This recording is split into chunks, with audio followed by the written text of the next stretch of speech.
बोलो गीता माता की जय। ओम श्री परमात्मने नमः। श्रीमद् भगवद गीता द्वितीय अध्याय 14वां श्लोक। मात्रा स्पर्शास्तु कौन्तेय शीतोष्ण सुख दुखदा आगमापायन नित्यास्तातु तितिक्षस्व भारत। यहाँ एक शंका होती है इन 14वें 15वें श्लोकों से। पहले 11वें से लेकर 13वें श्लोक तक और आगे 16 से 30वें श्लोक में देही देह इन दोनों का ही प्रकरण है।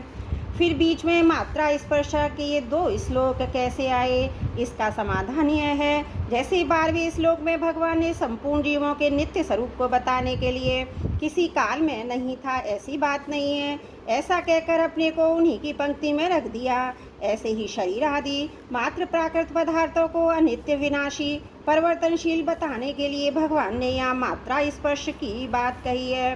तू नित्य तत्व से देहादि अनित्य वस्तुओं को अलग बताने के लिए यहाँ तू पद आया है। मात्रा स्पर्शाः, जिनमें माप तौल होता है अर्थात जिनसे ज्ञान होता है, उन ज्ञान के साधन इंद्रियों और अंतकरण का नाम मात्रा है। मात्रा से अर्थात इंद्रियों और अंतकरण से जिनका संयोग होता है उनका नाम स्पर्श है। अतः इंद्रियों और अंतकरण से जिनका ज्ञान होता है ऐसे सृष्टि के मात्र पदार्थ मात्रा स्पर्शाः हैं। जहाँ मात्रा स्पर्शाः पद से केवल पदार्थ ही क्यों लिए जाएं, पदार्थों का संबंध क्यों ना लिया जाए। अगर हम यहाँ मात्रा स्पर्शाः पद से केवल पदार्थों का संबंध ही लें तो उस संबंध को आगमापायन आने जाने वाला नहीं कह सकते, क्योंकि संबंध की स्वीकृति केवल अंतकरण में ना होकर स्वयं में अहम में होती है। यहाँ नित्य स्वयं इसलिए जो स्वीकृति होती है वही नित्य जैसी हो जाती है। स्वयं जब तक उस स्वीकृति को नहीं छोड़ता तब तक वह स्वीकृति जो की त्यों बनी रहती है, अर्थात पदार्थों का वियोग हो जाने पर भी, पदार्थों के न रहने पर भी उन पदार्थों का संबंध बना रहता है। जैसे कोई स्त्री विधवा हो गई अर्थात उसका पति से सदा के लिए वियोग हो गया, पर 50 वर्ष के बाद भी उसको कोई कहता है कि अमुक की स्त्री है तो उसके कान खड़े हो जाते हैं। इससे सिद्ध हुआ संबंधी पति के न रहने पर भी उसके साथ माना हुआ संबंध सदा बना रहता है। इस दृष्टि से इस संबंध को आने जाने वाला कहना बनता नहीं। अतः यहाँ मात्रा स्पर्शापद से पदार्थों का संबंध न लेकर मात्र पदार्थ लिए गए हैं। शीतोष्ण सुख दुखदाह, यहाँ शीत और उष्ण शब्द अनुकूलता और प्रतिकूलता के वाचक है। अगर इनका अर्थ सर्दी और गर्मी लिया जाए तो ये केवल त्वगिंद्रिय त्वचा के विषय हो जाएंगे जो कि एक देशीय हैं। अतः शीत का अर्थ अनुकूलता, उष्ण का अर्थ प्रतिकूलता लेना ही ठीक मालूम होता है। मात्र पदार्थ अनुकूलता प्रतिकूलता के द्वारा सुख दुख देने वाले हैं, अर्थात जिसको हम चाहते हैं ऐसी अनुकूल वस्तु व्यक्ति परिस्थिति घटना देश काल आदि के मिलने से सुख होता है, और जिसको हम नहीं चाहते ऐसी प्रतिकूल वस्तु व्यक्ति परिस्थिति आदि के मिलने से दुख होता है।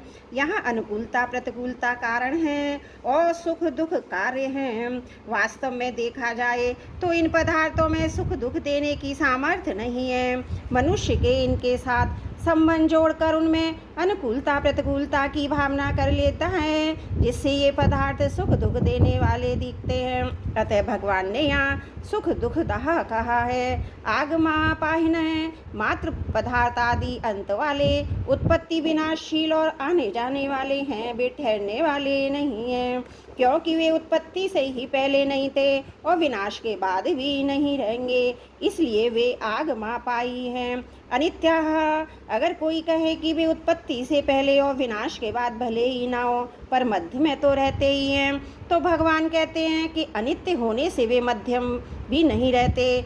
वे प्रतिक्षण बदलते रहते हैं, इतनी तेजी से बदलते हैं कि उनको उसी रूप में द्वारा कोई देख ही नहीं सकता, क्योंकि पहले क्षण से वे जैसे थे दूसरे क्षण भी वैसे रहते ही नहीं, इसलिए भगवान ने उनको अनित्याः कहा है।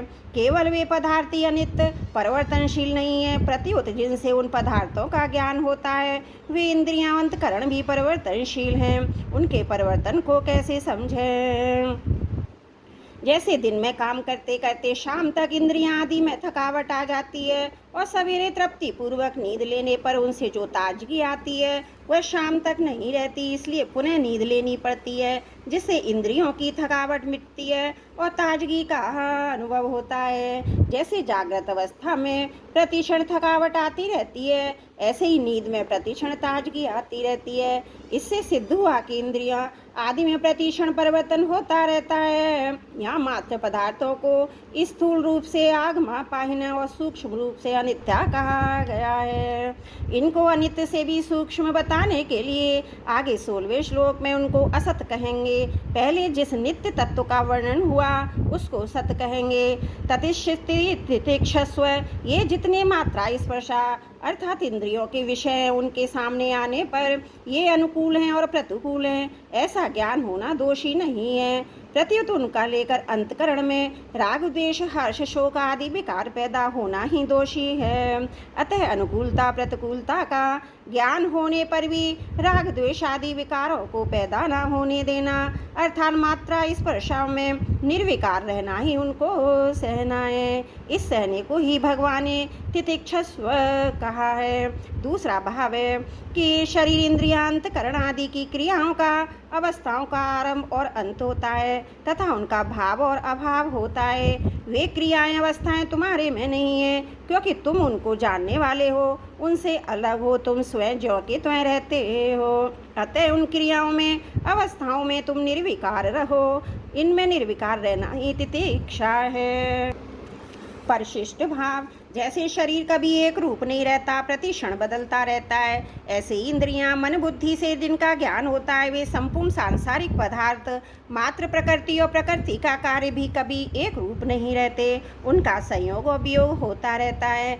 जिन पदार्थों को हम चाहते हैं उनके संयोग से सुख होता है और वियोग से दुख होता है। जिन पदार्थों को हम नहीं चाहते उनके वियोग से सुख होता है और संयोग से दुख होता है।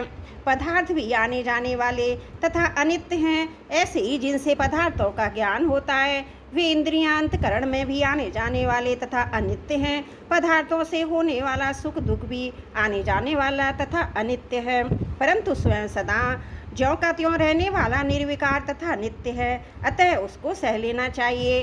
अर्थात उनके संयोग वियोग को लेकर सुखी दुखी नहीं होना चाहिए, प्रत्युत निर्विकार रहना चाहिए।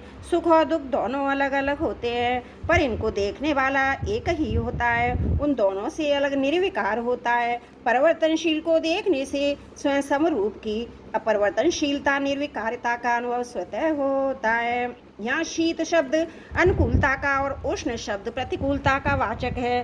तात्पर्य है कि सदा सर्दी ठंड पड़ने से भी वृक्ष सूख जाते हैं, ज़्यादा गर्मी पड़ने से भी वृक्ष सूख जाते हैं, अतः परिणाम में सर्दी और गर्मी दोनों एक ही हैं।